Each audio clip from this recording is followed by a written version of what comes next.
Next article में हम देख सकते हैं जहाँ पे feeding principle of non intervention की बात करी गई है। अब कई एस्पिरेंट्स इसको लेकर कंफ्यूज होंगे कि किस बारे में। यहाँ पे बात करी गई है एनजेएसी के बारे में, नेशनल जुडिशल अपॉइंटमेंट कमीशन। ये नेशनल जुडिशल अपॉइंटमेंट कमीशन ये 99th कॉन्स्टिट्यूशनल अमेंडमेंट एक्ट के थ्रू आया और अभी बहुत दिनों से इस पर काफ़ी ज़्यादा चर्चा चल भी रही है कि क्या है एनजेएसी और एनजेएसी क्यों गवर्नमेंट लेके आना चाह रही है और क्यों कॉलेजियम को ख़त्म करने की कोशिश करी जा रही है। ठीक है, इसी को हम पूरा डिस्कस करने जा रहे हैं। अब इस आर्टिकल को पढ़ने बैठेंगे कोई मतलब नहीं है हमारे एग्जाम पर्सपेक्टिव से। इसमें सिर्फ और सिर्फ एनजेएसी को डिस्कस करना है, 99th कॉन्स्टिट्यूशनल अमेंडमेंट एक्ट को डिस्कस करना है और कॉलेजियम को डिस्कस करना है बस। तो हम आगे डिस्कस करने जा रहे हैं। मार्च 2021 सुप्रीम कोर्ट ने पूछा गवर्नमेंट से, अब हम ये क्यों डिस्कस कर रहे हैं तो ये भी जान लेते हैं।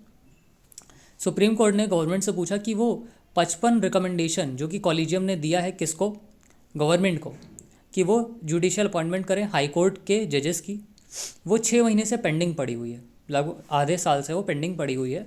गवर्नमेंट उन लोग को अपॉइंट नहीं कर रही है। तो इसका जवाब गवर्नमेंट दे कि क्यों अपॉइंट नहीं कर रही है। हम जानते हैं कि हमारे यहाँ जजेस की स्ट्रेंथ कम है।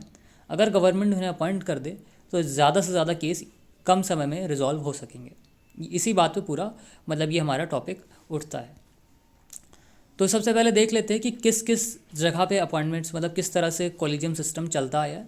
तो पहले बात कर लेते हैं कॉन्स्टिट्यूशन में कहाँ दिया गया है सुप्रीम कोर्ट के बारे में। तो आर्टिकल 124 जो है इस्टेब्लिशमेंट और कॉन्स्टिट्यूशन ऑफ सुप्रीम कोर्ट की बात करता है। देखो इसमें क्या है, यहाँ पे एक सुप्रीम कोर्ट में क्या होना चाहिए, सुप्रीम कोर्ट होना चाहिए जिसमें चीफ जस्टिस ऑफ इंडिया और अदर जजेस होने चाहिए। और उसकी जो स्ट्रेंथ होगी वो कौन डिसाइड करेगा, पार्लियामेंट डिसाइड करेगा by law prescribing a larger number. मतलब कि जितने भी स्ट्रेंथ है वो कौन बढ़ाएगा, पार्लियामेंट बढ़ाने का काम करेगा। ठीक है, नेक्स्ट एवरेज मतलब आपसे पूछा जा सकता है कि कौन सुप्रीम कोर्ट की स्ट्रेंथ को बढ़ाता है। तो एग्जाम्पल में आ सकता है president, chief justice of India या पार्लियामेंट। तो आप बताओगे पार्लियामेंट। एवरी जज of Supreme court appointed by the president, जितने भी जज होते हैं सुप्रीम कोर्ट के वो प्रेसिडेंट के द्वारा अपॉइंट किए जाते हैं। ठीक है, shall hold office until he attain the age of 65 years, मतलब 65 साल के जब तक नहीं हो जाते तब तक वो ऑफिस में रहेंगे। ठीक है, उन्हें कोई हटा नहीं सकता जब तक पूरा एक प्रोसेस होता है उसके द्वारा हटाया जाता है जजेस को। अगर वो कुछ गलत काम करते हैं तो, अगर पावर का मिसयूज़ करते हैं तो उस प्रोसेस के थ्रू ही हटाया जा सकता है, अदरवाइज़ ये 65 ईयर्स तक रहते हैं। जुडिशियल अपॉइंटमेंट जो होते हैं, अब आप देख रहे हो कि यहाँ पे अभी हमने देखा कि प्रेसिडेंट क्या करते हैं, जुडिशियल अपॉइंटमेंट करते हैं, है ना। प्रेसिडेंट जो है वो जुडिशियल अपॉइंटमेंट करते हैं, लेकिन क्या प्रेसिडेंट अपने मन से करते हैं तो नहीं। ये क्या होता है, यहाँ पे चीफ जस्टिस ऑफ इंडिया की जो मैंडेटरी और बाइंडिंग ओपिनियन होती है, मतलब कि ज़रूरी होती है और बाइंडिंग भी होती है। मतलब चीफ जस्टिस ऑफ इंडिया जिसे बोलेंगे उसे अपॉइंट करना काम होगा किसका, प्रेसिडेंट का। तो क्या चीफ जस्टिस ऑफ इंडिया अकेले सलाह देते हैं, नहीं, ये कोलिजियम पे वर्क करते हैं। Chief justice of India collegium पे वर्क करते हैं। लेकिन उस टाइम पे, जिस टाइम की बात ये चल रही है, उस टाइम पे कोलिजियम ऐसा कुछ आया खास नहीं था। तो इसमें क्या है, सीजीआई जो होगा must be formed after due consultation with a collegium. Collegium के हेल्प से क्या करेंगे, 4 सीनियर मोस्ट जजेस से ये सलाह लेंगे और फिर उसके बाद डिसाइड करेंगे कि हमें इस पर्टिकुलर जज को क्या करना है, अपॉइंट करना है हाई कोर्ट में या फिर सुप्रीम कोर्ट में। इवन इफ 2 जजेस गिवन एडवर्स ओपिनियन, अगर 4 में से 2 जजेस ने कह दिया कि नहीं हम इस पर्टिकुलर पर्सन को, पर्टिकुलर जज को हम हाई कोर्ट में प्रमोट नहीं करना चाहते या फिर इनका अपॉइंटमेंट नहीं करना चाहते, मतलब 4 में से 2 जजेस ने मना कर दिया, तो फिर अब उनका अपॉइंटमेंट नहीं होगा। कम से कम 3 जजेस की हाँ होनी ज़रूरी है। नेक्स्ट, अब हम बात करते हैं कि किस किस तरह से कब कब सीजीआई के अपॉइंटमेंट के जो प्रोसीजर्स हैं उनमें चेंजेस आए। तो पहला हम देख सकते हैं अपॉइंटमेंट ऑफ सीजीआई 1952-1973।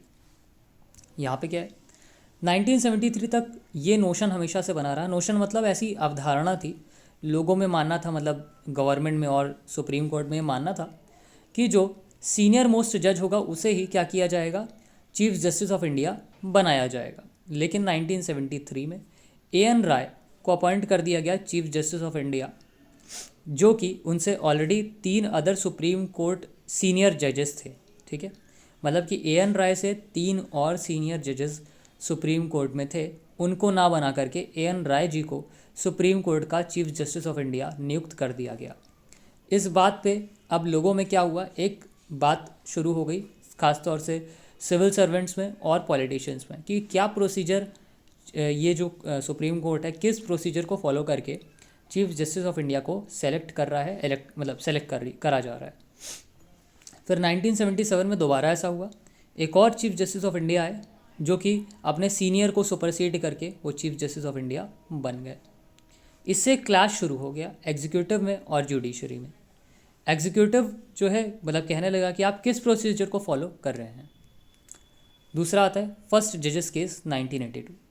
अब इस पे केस आया, ठीक है भाई, कुछ भी अगर ऐसा कुछ भी होता है, मिसकंसेप्शन क्रिएट होता है तो उस पर केस किया जाता है। तो केस आया 1982 में, पहला जजेस केस। एग्ज़ाम में पूछा जा सकता है कि फर्स्ट जजेस केस कब आया, तो 1982 सुप्रीम कोर्ट ऑफ इंडिया में इस पे केस चल। इसको SP गुप्ता केस या फिर फर्स्ट जजेस केस भी बोला जाता है। यहाँ पे दो बहुत बड़े पॉइंट डिस्कस किए गए। सुप्रीम कोर्ट से पूछा गया कि आर्टिकल 124 में कंसल्टेशन का मतलब क्या है, कंकरेंस है या नहीं है। मतलब कि प्रेसिडेंट जो CJI से कंसल्ट करते हैं तो क्या कंसल्ट करने पे इनकी बातों से कंकरेंस करना ज़रूरी है, मतलब CJI ने जिनको रिकमेंड किया है क्या उनको अपॉइंट करना ज़रूरी है या फिर कंकरेंस ज़रूरी नहीं है। तो सुप्रीम कोर्ट कहता है consultation does not mean concurrence, consultation का मतलब कंकरेंस नहीं है। मतलब president was not bound to make decision based on the consultation of Supreme Court. मतलब कि प्रेसिडेंट बाउंड नहीं है, प्रेसिडेंट अपने मन से किसी को भी नियुक्त कर सकता है। दूसरा इंपॉर्टेंट पॉइंट क्या डिस्कस हुआ कि इस केस में जहाँ पे supreme court decided that a high court जज can be transferred to any other high court of a state even against his will. मतलब अगर कोई उत्तर प्रदेश में या पर्टिकुलर उस डिस्ट्रिक्ट में, जैसे लेट्स अज्यूम कि इलाहाबाद हाई कोर्ट है, इलाहाबाद हाई कोर्ट के अंडर कोई इलाहाबाद से ही जज बनता है तो उसको इलाहाबाद हाई कोर्ट में रखा गया, लेकिन उसका ट्रांसफ़र हम कहीं और भी कर सकते हैं किसी और स्टेट में। मतलब इलाहाबाद उत्तर प्रदेश में आता है तो उत्तर प्रदेश से बाहर हम इसको मध्य प्रदेश में भी इन जज को भेज सकते हैं। इस चीज़ को एश्योरेंस दे दिया सुप्रीम कोर्ट ने, कहा कि हाँ ऐसा हो सकता है। मतलब ओवरऑल हम देख सकते हैं कि यहाँ पे सुप्रीम कोर्ट ने जो जुडिशरी है, जुडिशरी को थोड़ा सा दबा दिया एक तरह से, ठीक है। कैसे, मतलब कि सुप्रीम कोर्ट जो बोलेगा वो प्रेसिडेंट माने या ना माने इनके ऊपर बाइंडिंग नहीं है। नॉट बाउंड वाला जो वर्ड आ गया, इससे यहाँ पे जुडिशरी थोड़ी सी दबती हुई नज़र आई।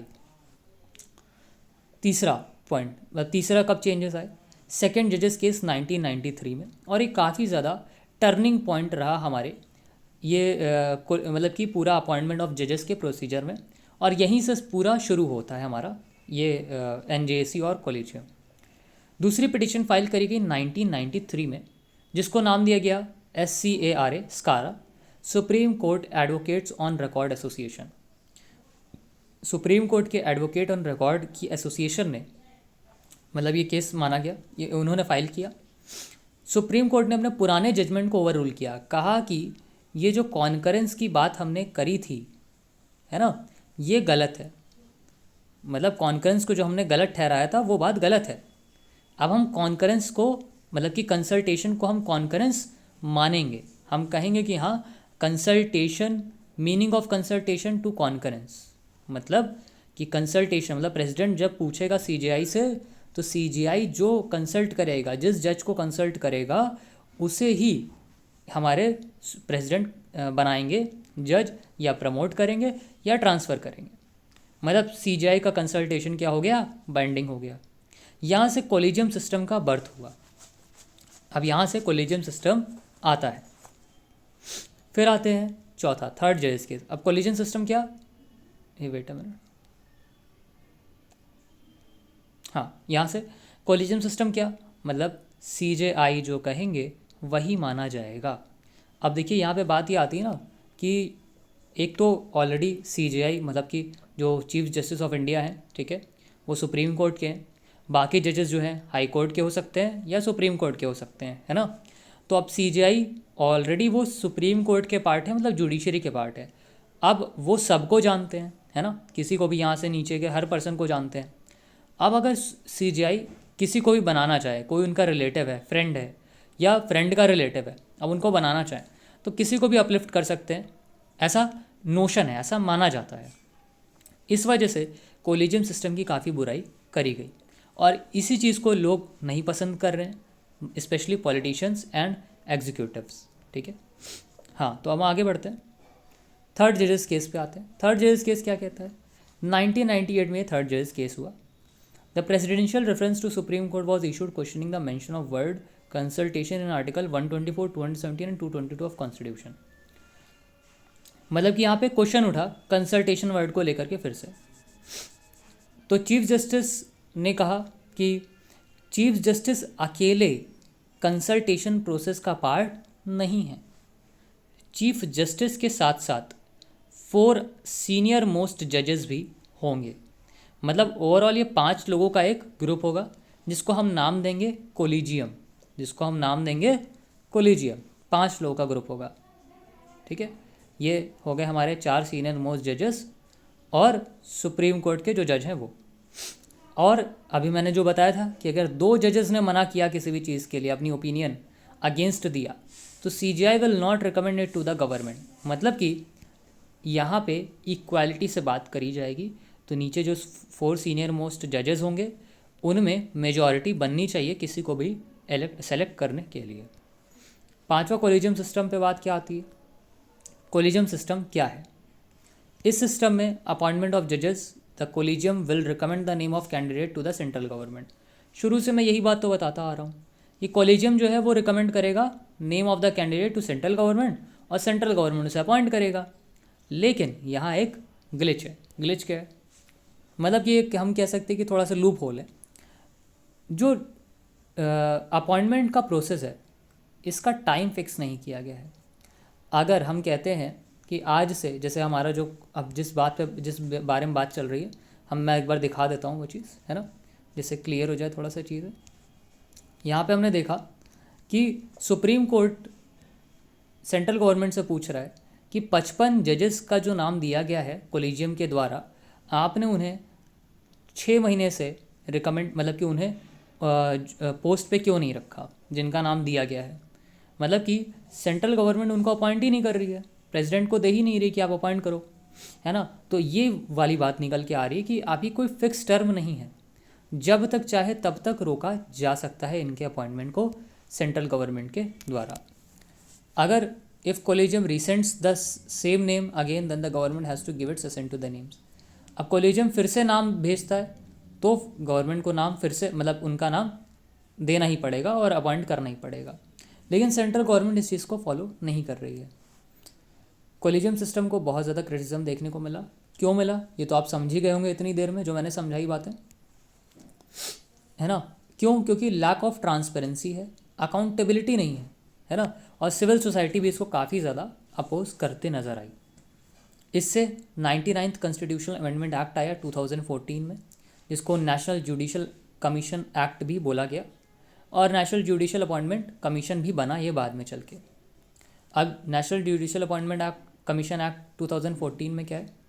वही जो 1993 में जजमेंट आई सेकेंड जजेस केस को लेकर के, जहाँ पे 5 जज बेंच होगी, उनको रिप्लेस करके एनजेसी ला दिया गया। ठीक है, लेकिन इस 5 जज बेंच ने क्या किया कि इस एनजेसी को अनकॉन्स्टिट्यूशनल घोषित कर दिया 2015 में।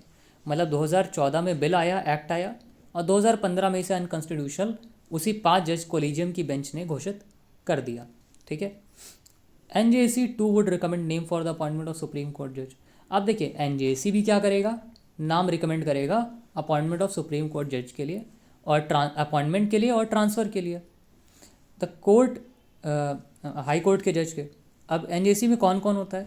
चीफ जस्टिस ऑफ इंडिया होते हैं, 2 सीनियर मोस्ट जज होते हैं सुप्रीम कोर्ट के। अब देखिए कोलिजियम में 4 सीनियर मोस्ट जज होते थे, इसमें 2 होंगे, एक लॉ मिनिस्टर ऑफ इंडिया होंगे जो इंडिया के लॉ मिनिस्टर हैं, और 2 eminent member that are chosen by the selection committee. मतलब 2 ऐसे पर्सन होंगे जो बाहर से आए होंगे, मे बी वो वुमेन के कम्युनिटी से बिलोंग करते हो, SC/ST कम्युनिटी से बिलोंग करते हो, है ना। मतलब ये चाह रहे हैं कि सबको, हम पूरे समाज को में सबको इसमें लेके चले एनजेसी में।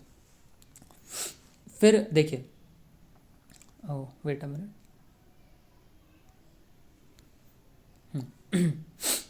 एनजेसी क्या करेगा, जज को अपॉइंट करेगा, रिमूव करेगा, ट्रांसफ़र करेगा, ठीक है।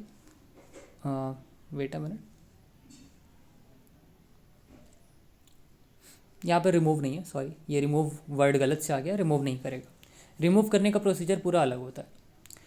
चीफ जस्टिस ऑफ इंडिया, अब कंपोजिशन क्या क्या है एनजेसी का वो मैंने बता दिया कि एक चीफ जस्टिस ऑफ इंडिया होते हैं, फिर 2 सीनियर मोस्ट जज होते हैं, यूनियन मिनिस्टर होते हैं, और 2 एमिनेंट पर्सन होते हैं सिविल सोसाइटी से, जो कि हो सकता है कि मे बी क्या हो सकते हैं, nominated by chief justice of India, prime minister of India, या फिर leader of opposition in Lok Sabha.